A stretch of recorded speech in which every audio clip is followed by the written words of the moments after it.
BJP सरकार के दो ऑफिसर्स ने मोहम्मद सल्लल्लाहु अलैहि वसल्लम की ज़ात के मुतल्लिक जो तौहीन अमेज़ रिमार्क्स दिए हैं, इसके हवाले से पूरी मुस्लिम दुनिया में शदीद गम व गुस्सा पाया जा रहा है। और खुसूसन जीसीसी कंट्रीज जिसमें सऊदी अरब, यूएई, कतर, कुवैत शामिल हैं, वहां पर तो बाकायदा इंडियन प्रोडक्ट्स का बाइकाट मुहिम भी शुरू हो चुकी है।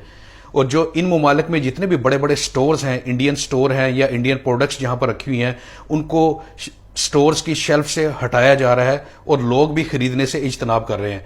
इंडिया सिर्फ 2 दिन के एहतजाज के बाद ही घुटनों पर आ चुका है, क्योंकि इंडिया जो है जीसीसी कंट्री का एक बहुत बड़ा एक्सपोर्टर है और इंडिया ही सबसे बड़ा एक्सपोर्टर है, जहां पर इंडियन इलेक्ट्रॉनिक्स से लेकर ई कॉमर्स और जो किचन आइटम्स है वो भी यहाँ आती हैं। इंडिया के जो बड़े ग्रुप्स हैं जिनमें अंबानी भी शामिल है, जिनमें टाटा भी शामिल है, उनकी बहुत सारी प्रोडक्ट भी यूएई और जीसीसी कंट्रीज में आती हैं। यही वजह है कि इंडियन सरकार को लगता है कि अगर ये बाइकाट मुहिम मुसलसल जारी रही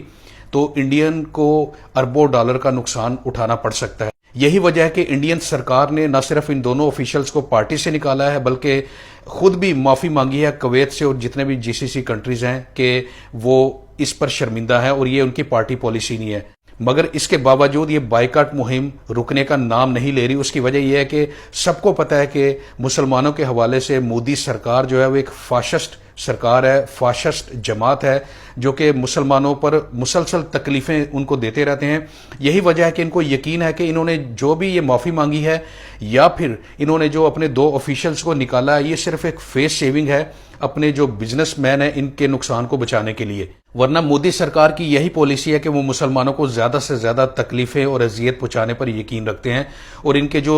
भक्त हैं वो कोई भी मौका ऐसा जाने नहीं देते जब इंडिया में किसी मुसलमान को इनके हाथों से तकलीफ ना पहुंचती हो।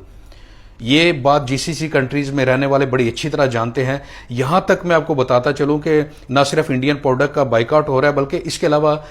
जो कुवैत के एक जो कफील है उसने अपने कंपनीज के चंद मुलाजमीन जो इसके पास काम करते थे उनको भी मजीद काम करने से रोक दिया और उनको कहा कि वो इंडिया वापस चले जाएं, क्योंकि वो इनसे मजीद काम इनके साथ नहीं करना चाहते। तो सोचिए, अगर इंडियन प्रोडक्ट के बाइकाट करने के अलावा इंडियन एम्प्लॉयज को अपनी अपनी कंपनियों से निकालना शुरू कर दिया जीसीसी कंट्रीज के कफीलों ने, तो फिर इंडिया की हालत क्या होगी। यही खौफ की वजह से अब नरेंद्र मोदी सरकार अपने घुटनों पर आ चुकी है।